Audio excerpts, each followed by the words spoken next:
우리 대구 서문교회는 우리 한국교회의 마다들과 같은 교회인데 여러 성도님들 만나 뵌 것을 개인적으로는 영광스럽게 생각합니다. 그리고 또 말씀하신 대로 우리 이 목사님, 담임 목사님을 오래전에 뵀지만은 저는 선교지에서 또 이렇게 오랫동안 격리되어 있고 또 사람들의 한국 분들하고는 이렇게 차단된 상태에서 지치고 힘든 상태에 이렇게 다시 만나서 저에게는 또 영적으로 이렇게 멘토가 되어 주시고 또 비빌 언덕이 되어 주셔서 오늘 이렇게 불러 주셔서 너무 감사드리고요. 또 한 가지는 저희 이 월드 미션 프론티어 이렇게 사역을 하다 보니까 그냥 선교회가 됐습니다. 그래서 월드 미션 프론티어가 아프리카 5개 나라를 향해서 가지고 있는 비전을 여러 서문교회 선교 주의를 통해서 나눌 수 있는 기회를 주셔서 하나님께 영광을 돌려드립니다. 오늘 이런 만남을 통해서 하나님께서 서문교회를 통해서 아프리카에 이루실 그런 일들을 기대해 봅니다. 매년 저희들이 1월 말 2월 초에는 비전 트립을 하고 있습니다. 근데 특별히 2018년 1월 2월에는 한국교회의 그 목사님들, 장로님들을 초청해서 아프리카의 실상을 한국교회에 또 보여드리고 또 아프리카의 선교를 실제적으로 어떻게 하는 것이 가장 효율적이고 좋은 방법인지를 한국 사람들의 입으로 말하는 거 아니고 아프리카 사람들, 아프리카 목사님들을 통해서 또 정치인들을 통해서 듣는 그런 시간들을 준비하고 있습니다. 그래서 정중하게 우리 서문교회 우리 이상민 목사님 또 장로님들 내년 1월에 저희 그 비전 트립에 참석하실 수 있도록 초청을 드립니다. 제 이름 김평육입니다. 저희 아버님이 딸 2을 낳으시고 아들을 6을 연속으로 낳으셨어요. 그래서 아들을 낳으시고 이름을 짓는데 돌림자를 무시하시고 우리 큰형 이름을 평도라고 지셨어요. 옛날에 그 일본 사람들이 하도 우리 그 한국 사람들을 보고서 반도 사람이라고 비웃고 조롱하는 게 화가 나서 돌림자를 가운데를 바꿔서 평도라고 지고 우리가 반도가 아니다 평도다 이놈들아 그러면서 평도라고 짓고 쭉 아들들 이름을 지면서 그 아들 6 중에 5번째가 제가 낳았습니다. 더 질 게 없으셔서 그랬는지 너는 대륙으로 가서 평안케 하는 평화의 복음을 전하는 사람이 되라 해서 평륙이라고 지었습니다. 근데 아버지의 뜻이 그렇게 성경에도 많은 자녀들을 낳고 아버지가 아들에 대한 기대를 가지고 그렇게 이름을 짓고 그 일들을 위해서 기도하는데 저희 아버지가 제가 선교사가 되기를 위해서 많이 기도를 하셨던 것 같아요. 그래서 결국은 하나님께 제가 코가 껴서 지금 선교사로 살아가고 있습니다. 저희 아버지는 개척교회를 많이 하셨어요. 그래서 10개의 교회를 손수 개척하시고 손수 목수가 되셔서 예배당을 짓고 그렇게 개척자의 삶을 사셨습니다. 여기 대구에도 침산교회라고 있다고 합니다. 저는 가보지를 못했어요. 옛날엔 천우교회였다고 하는데 그 교회를 부임해 오셔서 그 논바닥에다 다시 예배당을 짓고 하면서 그때 그 논바닥에서 예배당 지면서 저희 어머니가 저를 임신하셔가지고 저도 태생적으로는 대구가 고향입니다. 그래서 오늘 대구 서문교회에 와서 이렇게 말씀 전하게 된 것도 또 다른 큰 인연인 것 같습니다. 그래서 가난한 그 개척교회 목사 아들로 자랐기 때문에 또 교회에서 그렇게 스트럭을 하고 힘들어하는 아버지의 그 목회를 보면서 저는 죽어도 목회는 못하겠다. 근데 저희 형제들이 다 목사가 됐어요. 근데 저는 안 하겠다고 생각을 했는데 그래서 매년 그 신학기가 되면은 신학교 가야 되는 그 부담이 저를 너무너무 괴롭게 하고 힘들게 했었어요. 그래서 저는 혹시 나를 부르신다고 하면 선교사는 좀 괜찮겠다 싶어서 전공을 통신공학을 하고 컴퓨터 네트워크를 했습니다. 그리고 미국으로 건너가서 실리콘밸리에서 여전히 부르시는 그 하나님의 음성을 떨쳐버리기 위해서 제가 컴퓨터 사업을 하면서 크리스천 라이프라고 주간 신문을 기독교 신문을 발행했습니다. 이걸로 좀 떼봅시다 그렇게 하고 신문을 발행했는데 하나님께서 그거를 툴로 이용하셔가지고 1994년에 루안다에서 종족 간의 전쟁이 일어났어요. 3개월 동안에 무려 3개월 동안에 그 판가로 칼로 곡괭이로 한 종족이 다른 종족을 완전히 청소해버리겠다고 생각을 하고 100만 명이나 되는 사람을 죽인 전쟁이 났습니다.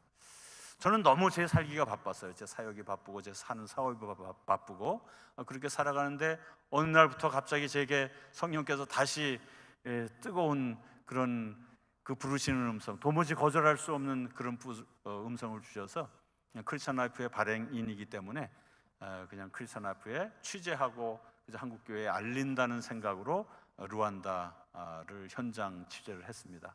저는 현장에서 너무나 비참한 그 인류의 그 사람들의 삶의 모습을 봤어요.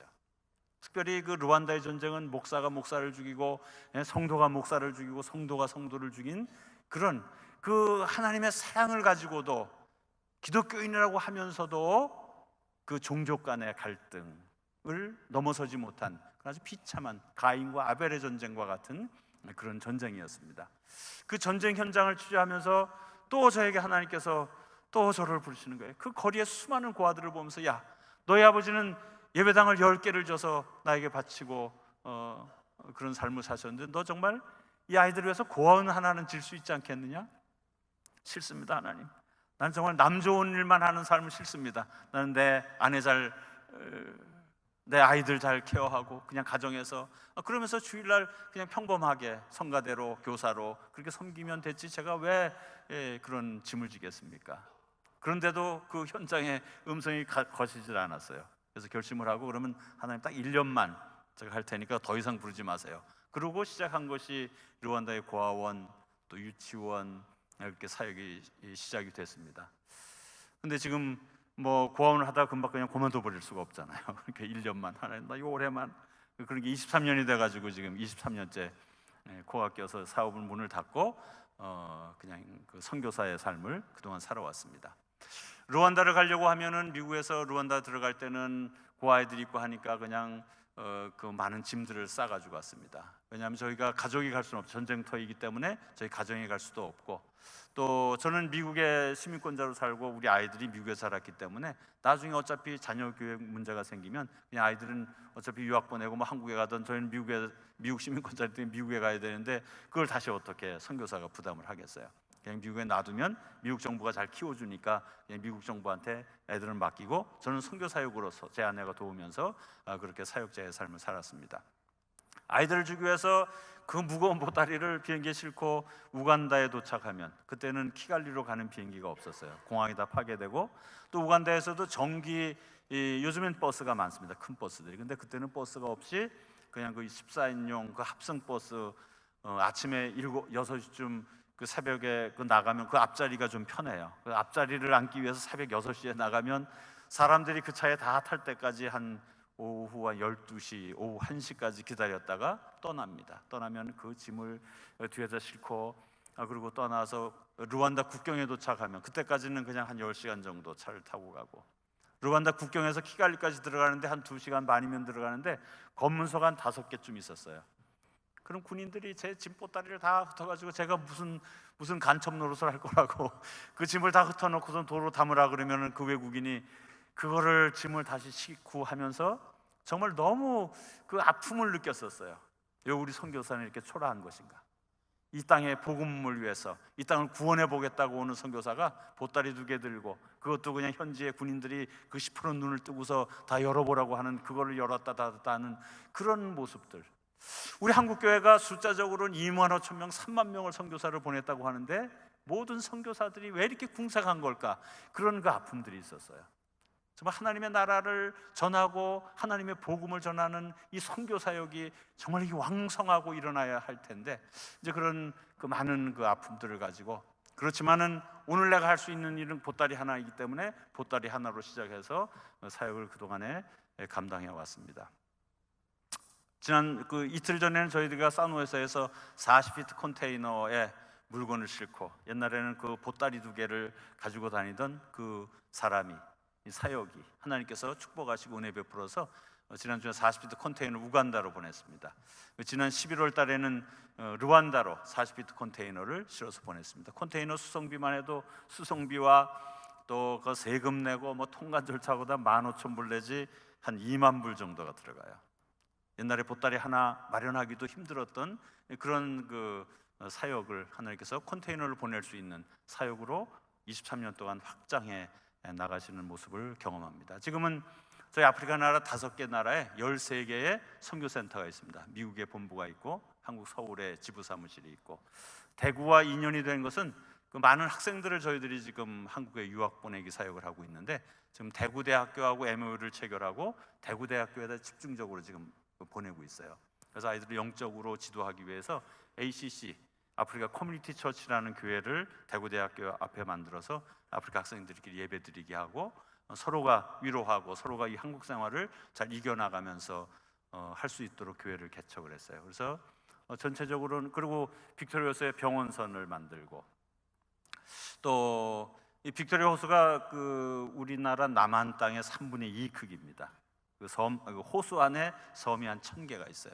이 호수 안에 살아가는 사람들의 그 처참한 삶은 말도 못합니다. 옛날에 그 루안다 난민들보다도 더 힘든 그런 그 삶들 살아가는 사람들을 위해서 병원선이 필요하겠다. 그래서 20년 동안 꿈을 갖고 기도하고 그러는 가운데 2015년에 병원선이 완성이 됐습니다. CBS TV에서 특집으로 이 병원선을 다룬 적이 있습니다. 그렇게 하고 다시 하나님께서 허락하셔서 2번째 병원선을 만들고 있고, 탄자니아에서는 빅토리아 호수 주변으로 해서 이 병원선 사역을 지금 감당하고 있습니다. 그렇게 하고 이제 내륙 루안다, 그 콩고, 부룬디는 그 전쟁 고아들, 이런 아이들이 많은 지역이기 때문에 고아원과 유치원과 어린이 교회들, 또 중고등학교 사역을 하고 있고, 또 우간다에 지난 그 한 달 전에 저희들이 대학교 종합대학교 허가 받는 게 쉽지가 않아요. 그래서 땅을 마련하고 20년 동안 조금 재정이 될 때마다 조금 벽돌 한 장 쌓고 짓고 했던 것이 이제 대학교를 해도 될 만한 그런 센터가 돼서 대학교 인가 신청을 했더니 이제 설립 허가가 나서 지금 대학교 교수를 모집하고 그렇게 해서 이제 대학교가 2019년 1월부터는 시작될 것 같습니다. 그렇게 준비를 하고 있습니다. 한 사람, 정말 연약하고 부족하고 아무것도 아닌 사람을 부르셔서 23년 동안, 아직도 뭐 더 해야 할 일이 많지만은 23년 동안 주님께서 이루시는 모습입니다. 오늘 스가랴서에서 읽은 말씀은 우리 예수님께서 이 땅에 인류를 구원하기 위해서 왕으로, 구원을 베푸시는 왕으로 오셨는데, 이 왕으로 오시는 예수님께서 그 로마 군인들이 쩔렁거리고 다니는 그 예루살렘에 전말을 타고 나타나신 것이 아니고 나귀, 그 중에서도 나귀 새끼를 타고 입성하셨다는 것이죠. 그렇게 나귀를 타고 오신 이 예수님께서 이방인들에게 평화의 복음을 전하고, 또 하나님의 정권이, 예수님의 정권이, 통치가 바다에서 바다까지, 유브라다 강에서 땅 끝까지 이루어져가는 이러한 것들을 스가랴서에서 예언한 내용입니다. 제가 그 루안다 사역을 하면서 선교사로서의 그 갈등 같은 게 있었습니다. 저는 처음에 가서 이제 그 전쟁 지역이기 때문에 수많은 그리고 고아원을 50명을 모아서 하고 유치원을 27군데를 루안다에서 열었었어요. 한 군데 100명만 해도 거의 한 3,000명의 아이들이잖아요. 우리 아이들은 6살, 4살 집에다 떼놓고, 저는 아프리카에 가가지고서 그 4살, 6살 된 아이들이 3,000명이 만날 유치원을 27군데니까 여기저기 가는 데마다 아이들이 한 달 정도 지나고 2달 정도 지나고 3달 정도 되면은 저는 완전히 미친놈 같잖아요. 내 아이들은 떼놓고 와서 남의 아이들을 키우고 있는 이런 저의 모습이 너무 좀 답답하고 안타까운 게 있었습니다.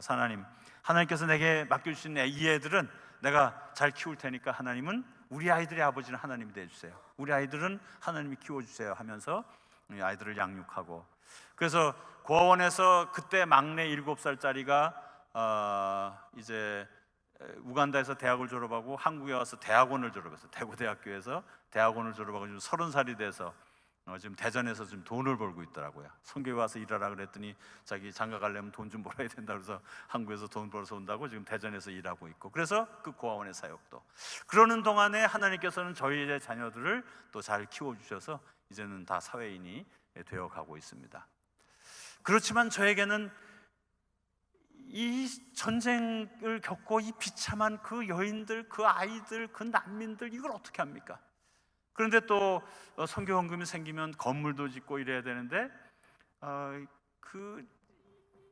그래도 우리 후원하신 분들이 보려면 건물이 잘 져 있어야 선교를 잘했다 그럴 거 아닙니까?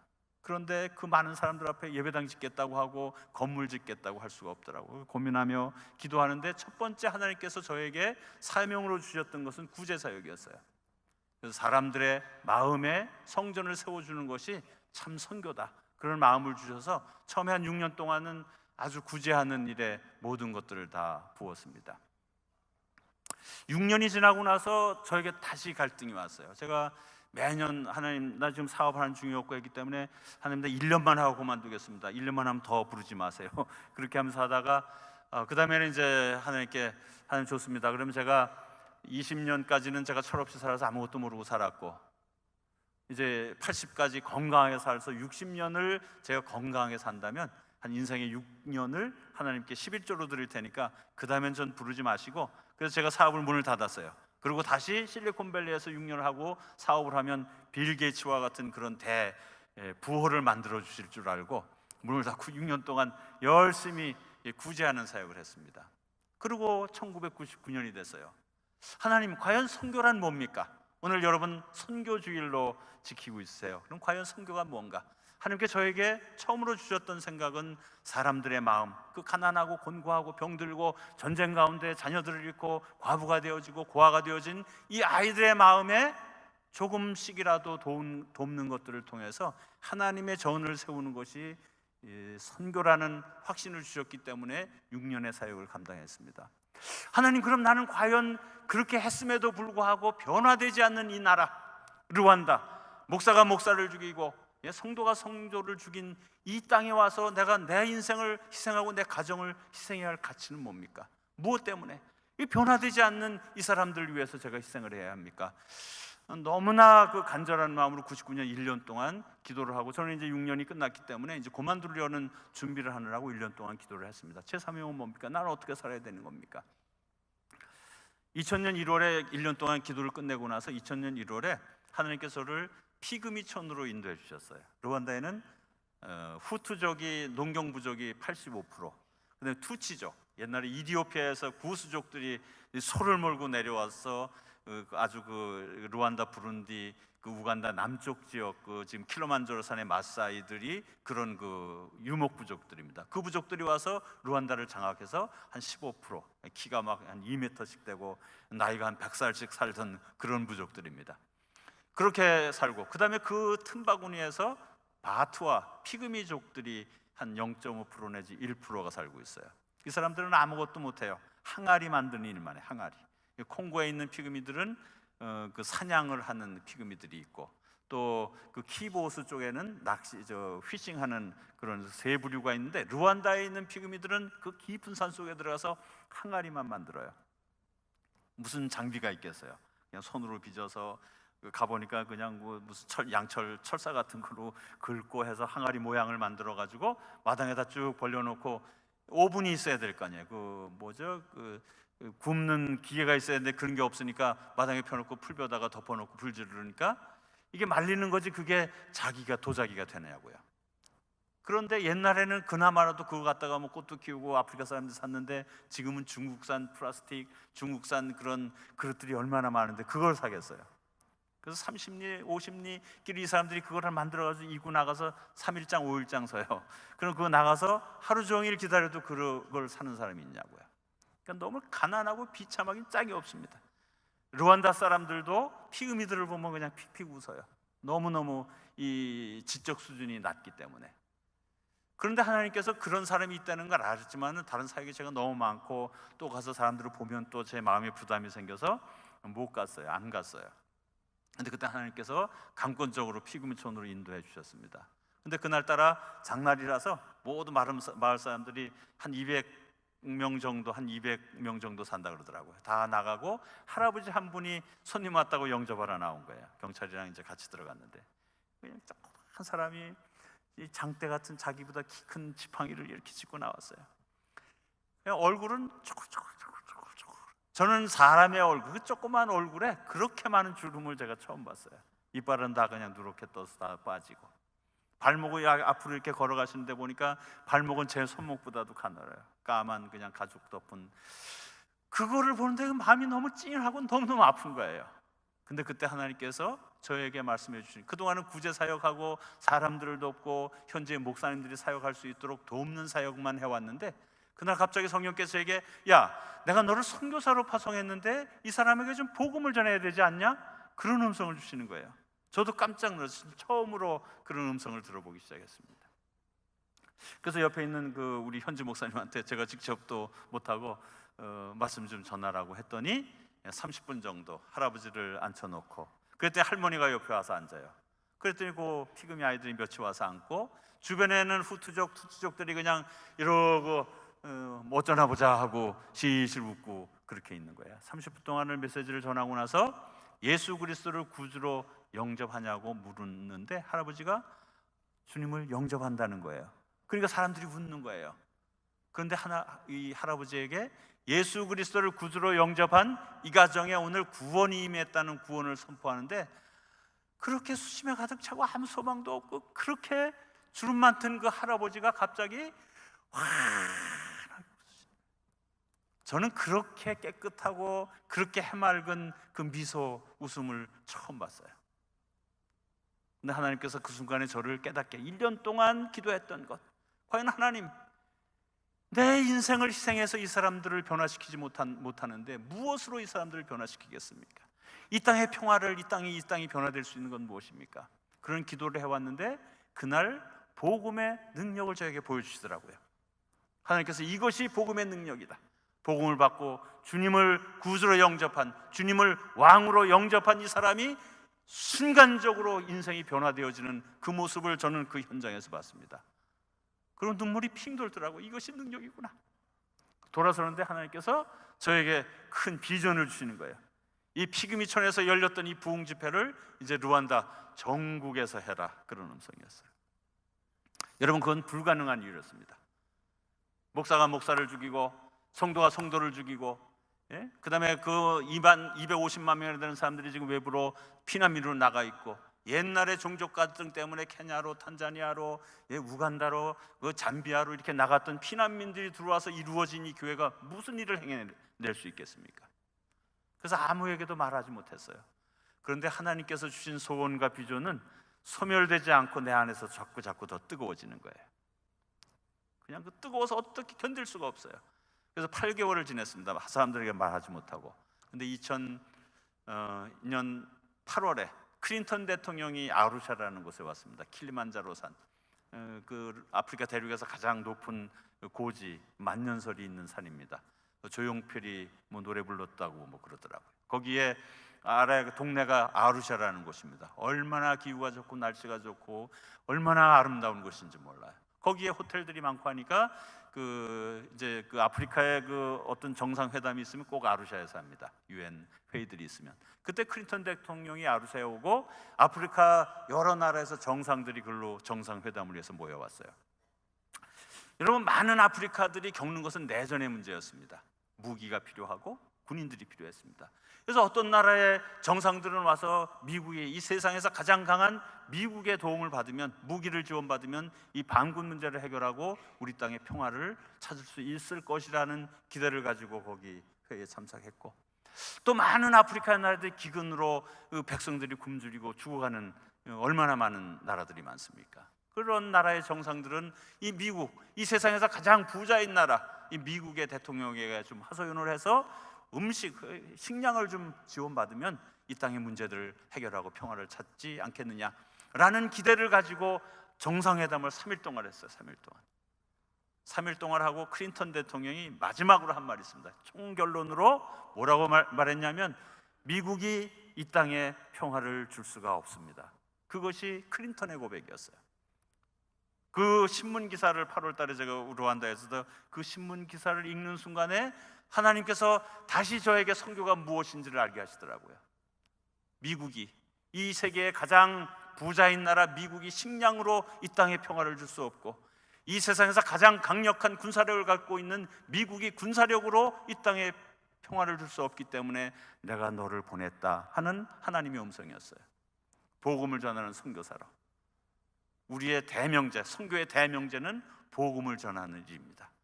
그래서 자신을 가지고 2001 루안다 내셔널 컨벤션을 했어요.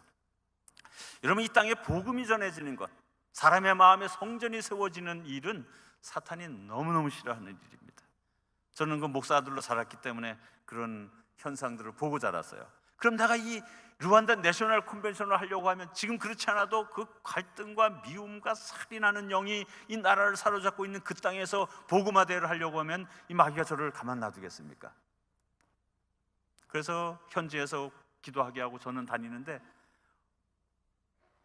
11월이 되도록 한 발걸음도 못 나가도록 사탄이 이렇게 붙들고 있더라고요. 제 와이프가 갑자기 그냥 이머전시를 입원하고 제 아들이 입원하고 집안에서 뭐 도무지 집안일을 다스리는데도 감당할 수 없는 일들이 집안에 생기기 때문에 이 사역을 도무지 감당할 수가 없는 거예요. 11월이 됐어요. 그래서 그때 하나님께서 저에게 주신 생각이 기도해라. 그래서 내 혼자 다 감당할 이 항공모함과 같은 일을 진행할 수 없어서 이제 중보 기도를 시작했어요. 그때 우리 그 구세군 사관님하고서 4-5 사람이 모여서 이 복음화 대회를 해서 11월부터 중보 기도를 시작했어요. 근데 조금씩 움직이는 것 같더라고요. 그래도 여전히 2001년 7월 한 달 동안을 대회를 지금 준비하고 있는데 2001년 5월 말이 됐어요.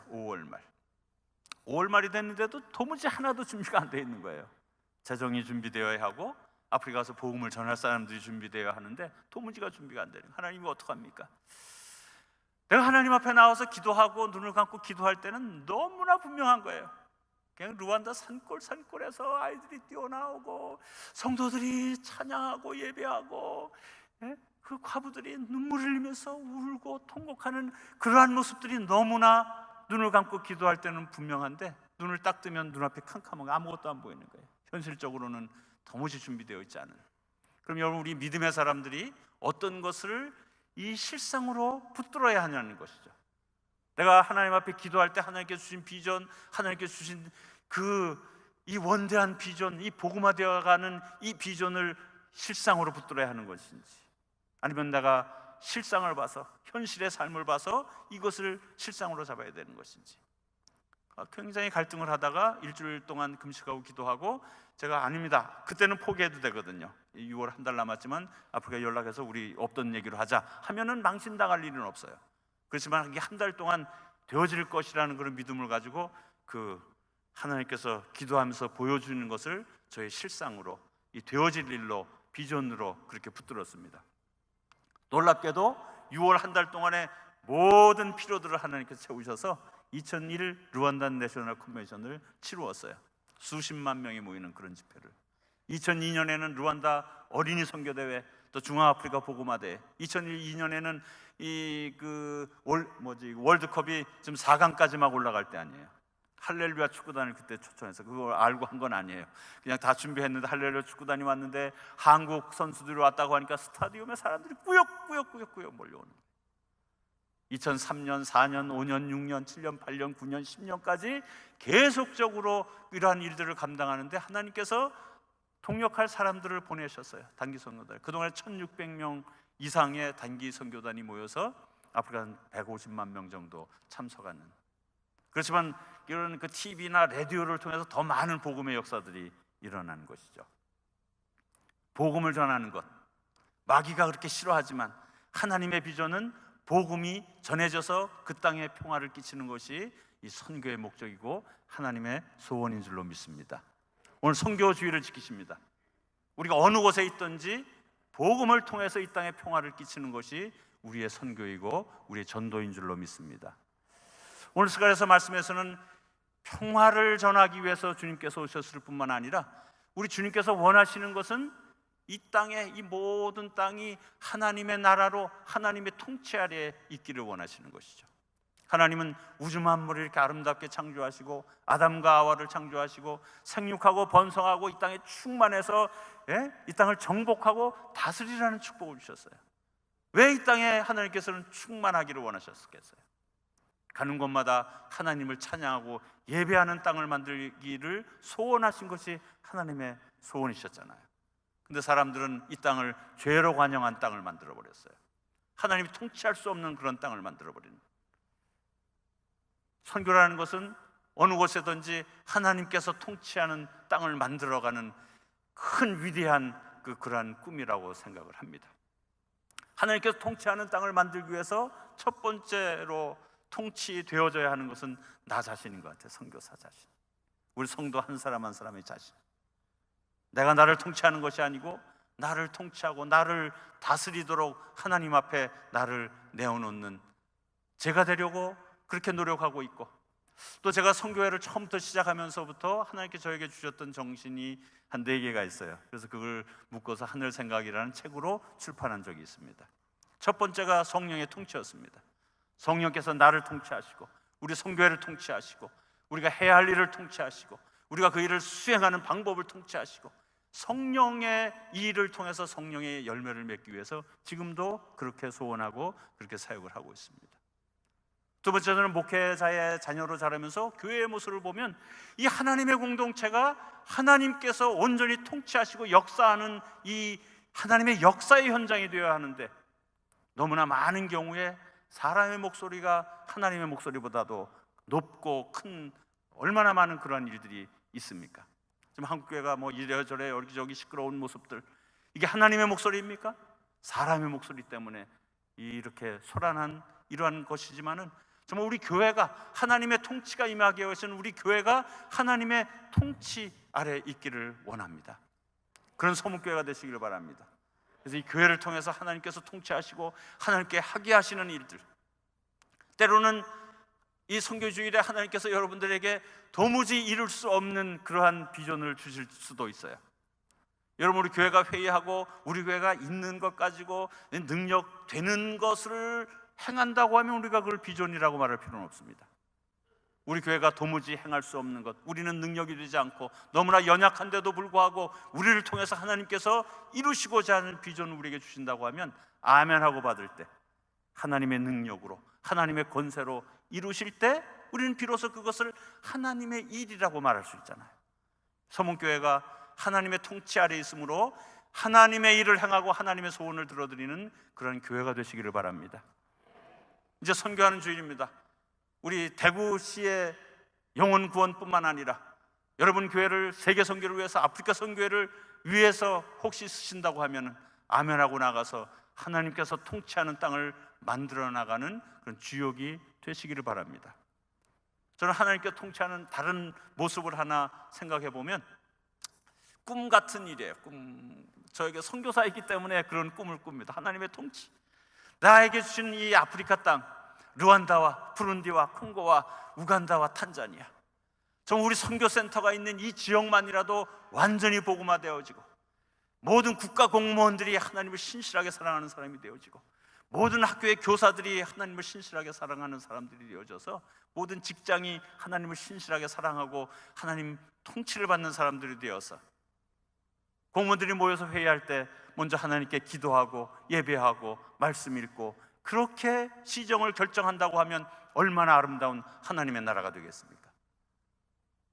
하나님의 사람들이 교직을 잡고, 그래서 이 모든 교사들이 학교 생활을 시작하기 전에 함께 기도하고 찬양하고 아이들을 교육한다고 하면 얼마나 아름다운 학교의 모습이 되겠습니까? 그것이 진정 하나님이 통치하는 그러한 모습이 아니겠어요?